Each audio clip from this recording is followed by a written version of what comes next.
Jake Odorizzi has his best start for the Atlanta Braves with a great performance on Monday night. Was it for real? We'll break down his outing and tell you whether or not Braves fans can expect more of that going forward. And the young guys come through again as Michael Harris and Vaughn Grissom provide the only offense for the Atlanta Braves and a narrow 2-1 victory on Monday over the Pittsburgh Pirates. We'll talk about all of that on today's episode of Lockedon Braves. So let's get into it. You are Locked On Braves, your daily Atlanta Braves podcast.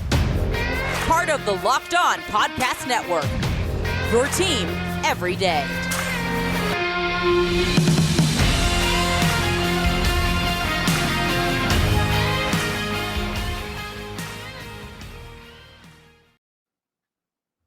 Hey, and welcome back to Locked On Braves, part of Locked On Sports Atlanta, where we cover your favorite Atlanta sports teams each and every day. I am your host, Jake Mastroianni. You can follow me on Twitter at @shortstopball. Check out my bio there to see where I am covering the game of baseball, including the Atlanta Braves in written form over at tomahawktake.com, where I've been the co-editor over there for several years now.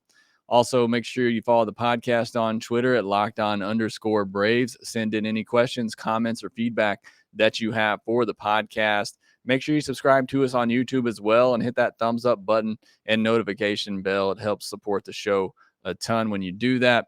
And thanks for making Locked On Braves your first listen of every day. We post episodes daily, 5 days a week, Monday through Friday, and we're free and available on all platforms. On today's Tuesday episode of Locked On Braves, we're going to be talking about Monday's game and the performance from Jake Odorizzi. Was it for real? What can we expect from him going forward? And then the young guys getting it done, Ronald Acuna Jr., Vaughn Grissom, and Michael Harris. They've really been carrying the freight in the month of August, and we'll set you up for Tuesday's game as well, where the Braves send their ace to the mound, looking to go ahead and wrap up this series in Pittsburgh. But let's start with Monday. The Atlanta Braves get a 2-1 win over the Pittsburgh Pirates. Wasn't pretty, but they got it done. They scored just enough to win, and the Mets lose. So the Braves pick up a game in the NL East, and now 3 games back of the New York Mets. So that's always a great day. Well, let's talk about Jake Odorizzi. Look, it has not been a good performance from him since coming over from the Houston Astros at the trade deadline. But on Monday night, by far his best performance. Probably the weakest offensive lineup that he's gone up against, but still 6 innings, 4 hits, no walks, 1 earned run, 7 strikeouts in 90 pitches. So very efficient, getting through 6 innings, which is exactly what the Braves needed from him. 13 whiffs, 11 called strikes, so that's 24 total. Pretty solid for 6 innings. 82.8 mile per hour average exit velocity against is very good. He only gave up 4 hard hit balls in this game on 14 balls put in play. And you look at this and try to decipher, was this for real? Is this really something he can build upon? He talked about after his last start in against New York, after that rain delay, he really came out and was better innings 3, 4, and 5 against the Mets lineup. I really didn't think they should have brought him back out there for the 6th, but it is what it is. I'm almost over it at this point, but still, he looked better, and he talked about some mechanical adjustments that he made, allowing him to stay on his back leg a little bit longer and deliver his pitches more firmly with better accuracy to the plate. And I think we saw that a little bit in this start. And for me, it was that 4-seam fastball, which he threw over 50% of the times in this start. And it looked like it had a lot of arm side run on it to me. Now, you look at Baseball Savant, and the horizontal movement is right on par with where his season average is, which is about 10 inches of horizontal run, which is very good for a 4-seam fastball. Like I said, I think to me it moves more like a 2-seamer or a sinker, but it had a lot of movement. And I don't know if it's because of where he was throwing it, which I'll talk about in a second, that made it look more like it had more movement on it, but clearly Pirates hitters were not able to get to it and were having trouble with that pitch. But you just look generally overall, velocity, pitch movement, all of that's the same from what we saw from his previous 3 starts, which makes you think, okay, maybe it was just the Pirates lineup, that he was able to take advantage of. But I think the one key thing and the one big difference I saw in this start from Odorizzi and his others was the command of that 4-seam fastball and how he was consistently able to throw it in that upper left quadrant of the strike zone from the umpire's view. And I think a great example came in his at bat to Brian Reynolds the last time that he faced him. Brian Reynolds, probably the best hitter that the Pirates have. And Odorizzi was able to throw back-to-back four-seam fastballs, really starting them down the middle of the plate and running them off the play away from the left-handed hitting Brian Reynolds. That, to me, is what the difference was for Odorizzi in this start. And if you're watching on YouTube, I bring up the pitch chart from Odorizzi's last two outings, and you look at the red of that four-seam fastball, and you can see from his start against Pittsburgh what the plan was and what the attack was, throwing it in that quadrant, again, up and into righties, up and away from lefties. You go back to his start against New York, that four-seam fastball location was all over the place. So I think that was definitely a strategy here from Odorizzi. And again, just able to command it better where he wants to. And again, it looks like it had more life up in that zone, and hitters were not able to catch up to it. And really, when you look at the pitch mix of Odorizzi, he does have a lot of run on that four-seam fastball, again, running away from lefties. And then he has that cutter, which can come in on lefties and away from righties. And then he has that splitter that's dropping down. That type of pitch mix should really play well if you can execute it. I think he did a great job of that on Monday. Again, you look at where those four-seam fastballs are in that quadrant up and in, the cutters, going in on left-handed hitters, and then that splitter dropping down. Again, that's a devastating mix of pitches that have movement going horizontally both ways and then vertically down. That should be able to succeed in a major league and against the major league lineups more often than not. Again, I really think the only big difference that I see for Odorizzi in this game is just the location of that four-seam fastball. He was able to consistently throw it in that same quadrant, running in on righties, running away from lefties, making that cutter and that splitter more effective as well, getting that weak contact. So can this be duplicated? Can this be replicated against better lineups? I think it can. But, obviously the Pirates lineup played a little bit in this, but still, that's what you want your fifth starter to be able to do, to go through a lineup like the Pirates, give you a quality start. And that's exactly what Odorizzi did. So I think this is definitely encouraging. Hopefully that mechanical adjustment had something to do with the increased consistency of his four-seam fastball and the location of it.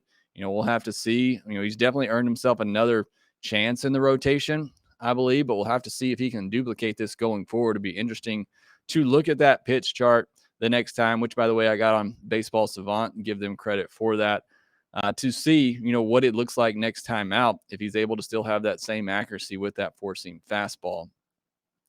And then, obviously a lot of us frustrated with the way that Brian Snitker handled the bullpen on Sunday, a tie game, a winnable game against the Houston Astros, and went with Dylan Lee there instead of Mentor or Iglesias in that seventh inning and allowed the Astros to score there. But that allowed the Braves bullpen to be fresh and ready for Monday, and they were needed because this was a tight game. And you look at it now, what the strategy is for the back of this bullpen. If you can get through 6 innings, you turn it over to Mentor, Iglesias, and Jansen, you feel really good about your chances of locking down a close game. And this was a close game, a one-run game for the Atlanta Braves, which they've been very good in this year, and they were able to close it down. So great pitching from the Atlanta Braves on Monday, a great outing from Jake Odorizzi that he definitely needed. Again, not much difference in the velocity or the movement on his pitches. It really was just the command of that four-seam fastball, so we'll have to keep an eye on that going forward. But not a lot of offense from the Braves. However, the young guys continue to get it done, including a big home run from Michael Harris. We'll talk about the work that he's done along with Grissom and Acuna in the month of August next. As you gear up for fall, you need the right people on your team to help your small business fire on all cylinders. LinkedIn Jobs is here to make it easier to find the people you want to talk to faster and for free. Create a free job post in minutes on LinkedIn Jobs to reach your network and beyond, the world's largest professional network of over 810 million people. Then add your job in the purple hashtag hiring frame to your LinkedIn profile to spread the word that you're hiring so your network can help you find the right people to hire. Simple tools like screening questions make it easy to focus on candidates with just the right skills and experience so you can quickly prioritize who you'd like to interview and hire. It's why small businesses rank LinkedIn Jobs #1 in delivering quality hires versus leading competitors. LinkedIn Jobs helps you find the candidates you want to talk to faster. And did you know that every week, nearly 40 million job seekers visit LinkedIn? Post your job for free at linkedin.com/lockedonmlb. That's linkedin.com/lockedonmlb to post your job for free. Terms and conditions apply. The Atlanta Braves offense only scored 2 runs on 4 hits and 3 walks on Monday night. Just 6 strikeouts, which is good. Anytime they're under 10, you feel pretty good about this offense, but not able to come up with much hits against Roansy Contreras for the Pittsburgh Pirates. Over 4 with runners in scoring position, just in 4 left on base, so not many opportunities. The exact same for the Pirates, who didn't get much going offensively either. The Braves had 11 of the 17 hard hit balls in this game. A couple of tough lineouts, but overall, just not great contact from either team in this game. And unable to manufacture a run. He got the 2 runs off the home run. When Ronald Acuna Jr. leads off an inning with a double, as he did in the first inning, that has to be a run. Like 75+% of the time, that has to be a run. Unfortunately, that was not the case in the first inning on Monday, as he was stranded at third and then couldn't add anything late. These are the games you worry about for the Braves when they're not able to add throughout and not able to put a game away late. They couldn't do it. Fortunately, the pitching was good enough against this Pirates offense that they were able to hold on, but these are the games you can let slip away if that offense disappears for time throughout the game, as they did on Monday. And honestly, this Braves offense kind of been struggling for the last 3 or 4 games now. You go back to Saturday, and through the first 9 innings of that game, they just scored 1 run. Obviously, they got things going in extra innings of that game and were able to win. On Sunday, scored 4 runs on just 7 hits, were 1 for 3 with runners in scoring position and left 3 on base. So not a lot of opportunities on Sunday either. So that's now back-to-back games. They've only had 7 at-bats with a runner in scoring position. So you're just not seeing the lineup clicking right now, top to bottom. Usually when this Braves offense is going, as they have been for much of the past, 2 or 3 months really now, they're putting pressure on an opponent, on a starting pitcher every inning, and they're having opportunities to score in every inning. You're just not seeing that from this offense the past couple of days. Granted, the pitching they're going up against has been very good. You're talking about, DeGrom, Scherzer, Urquidy, Lance McCullers. The Astros have a very good pitching staff, very good bullpen, one of the best in all of baseball, statistically speaking. So they've been going up against some good pitching. Contreras was very good for the Pirates on Monday, a good young pitcher. But still, you would like to see this offense have better at-bats. I thought the at-bats on Monday were some of the worst at-bats that we've seen for a while from this Braves offense, just not very competitive. Allowed Contreras some very quick innings, allowed him to get through 7 innings, honestly, pretty easily. So hopefully we see this Braves offense pick things back up, but it was not a good look on Monday.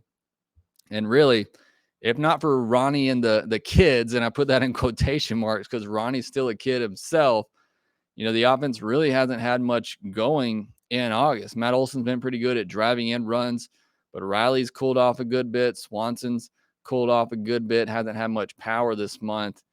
But really, it's been Ronald Acuna Jr., Vaughn Grissom, and Michael Harris getting it done.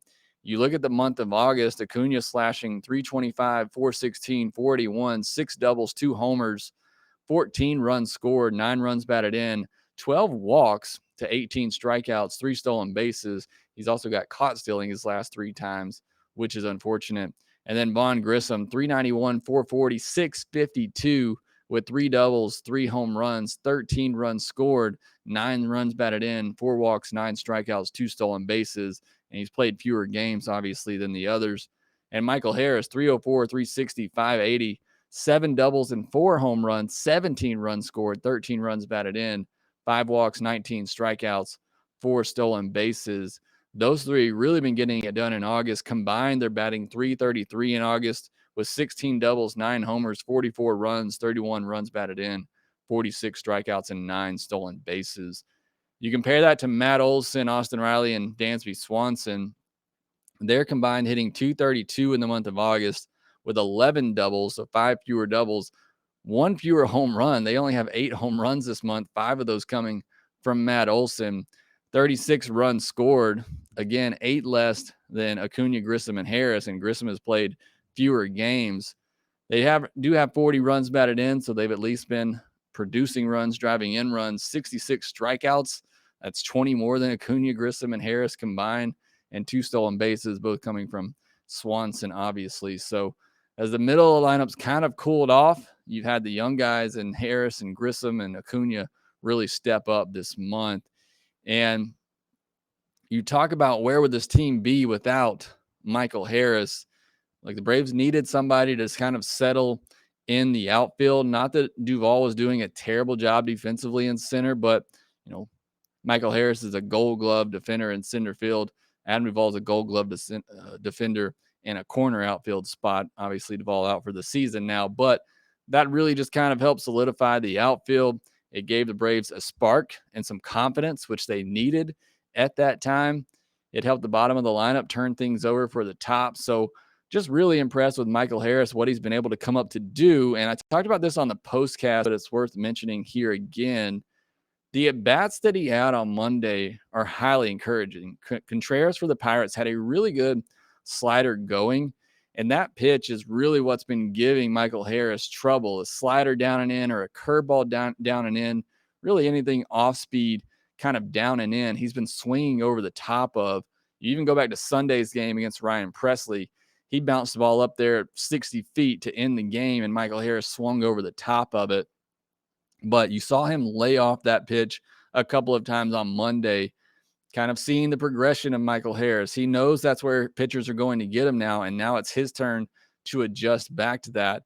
And I think you saw him start to do that. He took a great 2-2 pitch that he would normally strike out on, a pitch, a good slider down and in, and he took it for ball 3, eventually walked, had a couple of walks in that game on Monday. So that right there just shows the maturity, the adjustments that we're seeing from Michael Harris, that to know that's where pitchers are going to get him right now, and he's able to lay off that pitch. I thought that was huge for him on Monday, as well with the 2-run homer, which is a beautiful opposite field swing out to left center for, again, the only runs on Monday for the Atlanta Braves. So Michael Harris has been huge. This team might still be a postseason team without Michael Harris, but I definitely don't think they have as good as a record as they do, and I definitely don't think they have a chance in the NL East without Michael Harris coming up in the work that he has done. On Tuesday, the Atlanta Braves go to their ace on the mound, looking to go ahead and clinch another series win. We'll talk about that next. On Tuesday, it'll be Max Fried versus JT Brubaker of the Pirates. Brubaker, a guy who has the potential to go out there and give a solid outing. His last time out, he faced a Boston lineup, a good Boston lineup, and pitched 7 shutout innings, allowing just 2 hits with no walks and 7 strikeouts. Over his last 7 games, 1-3 with a 3.99 ERA and a 1.41 WHIP, 42 strikeouts and 38 1/3 innings with 13 walks. But in August, he's been very good in 3 starts at 2.81 ERA, 16 innings, 13 hits, 4 walks, 5 earned, and 19 strikeouts. So able to get about a strikeout an inning from Brubaker. So we'll see if the Braves can limit that. Hasn't been good at home, so hopefully that plays into the Braves' favor. He has a 4.66 ERA at his home ballpark there in Pittsburgh. So hopefully the Braves are able to get to him. Back in Atlanta in June, on June 9th, Brubaker went 7 innings, gave up 3 earned on 6 hits and 2 walks with 7 strikeouts. So a quality start for Brubaker against the Braves back in June. Again, hopefully the offense can do better against him this time around. For Max Fried, a great start against Jacob deGrom and the Mets his last time out, coming off the concussion IL. Is he back in the NL Cy Young race? Sandy Alcantara has looked a little bit more human lately, had a rough outing out there in Los Angeles against the Dodgers. Still think he's the front runner, but I think Fried's right there in the mix of the top 3. You look at Fangraphs WAR, and it's Alcantara and Carlos Rodon at 4.7, but then there's Max Fried right there at 4.4. So a good finish from Max Fried down the stretch, I think, puts him in that NL Cy Young race at the very least in the top 3. So hopefully have a great outing from Max Fried on Tuesday, and hopefully that offense can get going and have some better at-bats throughout the entire game, put up some big runs, hopefully have a much easier win than what we saw on Monday night, and get this series clinched and wrapped up. Well, that will do it for this episode of Locked On Braves. Thank you for making Locked On Braves your first listen of the day. Now go make your second listen Locked On MLB, where MLB expert Paul Francis Sullivan brings humor, passion, and a unique perspective on every team and the biggest stories from around the league. Again, thanks for listening. Be sure to follow us on Twitter at LockedOn_Braves. You can follow me at ShortstopBall. Also, make sure you rate, review, and subscribe to the podcast wherever you get your podcast, and we'll talk to you next time.